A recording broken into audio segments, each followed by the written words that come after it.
आज बौद्ध जिला प्रशासन जुग्म जनश्रेणी कार्यक्रम कंटामड़ ब्लॉक कार्यालय अनुष्ठित हो जाइए। कंटामड़ ब्लॉक विभिन्न अंचल हिताधिकारी माने निज निज दुख समस्या जणाइबाकू जिलापाल और एसपी निकट में पहुंची। जनश्रेणी जिलापाल विभूतिभूषण नायक, एसपी कुलदीप मीना, सीडीओ प्रभाष चंद्र दंडसेना, उपजिलापाल विनय कुमार भोई तथा समस्त विभाग अधिकारी जोगदेते। जुग्म जनश्रेणी पिपिलीपाली ग्राम में जलछाई विभाग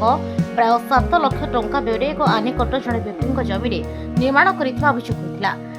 निकट में ही आउ एक चेकड्याम पूर्व रही किभली और क्या स्वार्थ नूतन चेकड्याम वाटर सेट विभाग निर्माण कला से नहीं स्थानीय चाषी प्रश्न कर अभियोग मिलवा पर जिलापाल श्री नायक विभाग अधिकारी तीव्र असंतोष प्रकाश करने सह तुरंत यार तदंत कर कार्यानुष्ठान ग्रहण करने को निर्देश देते। सेपरी आज कंटामड़ पंचायत ठारे ब्लॉक स्तरीय भीमभोई भिन्नक्षम चिन्हट शिविर आयोजन कर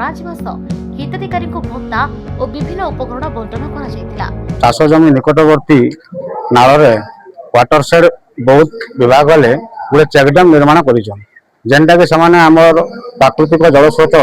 मुख्य नाल से चेकड्याम टाके निर्माण नहीं करी गोटे नुआ नाल सृष्टि करी से नाल माने से चेकड्याम तैयारी कले आ पुराना नालटा सबुदिन लगी इमाने अवरोध करी माटी देकर बंद करदे आ नुआ नालटा जेन से सृष्टि करिजन पुराना नाल ठारू तार उच्चता 10 ରୁ 15 फुट हाइट रे से चेकड्याम टा तैयारी करिजन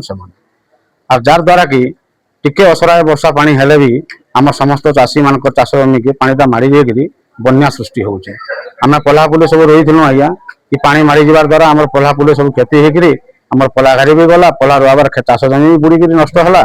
और चेकड्याम टा बेआईन भाव निर्माण कर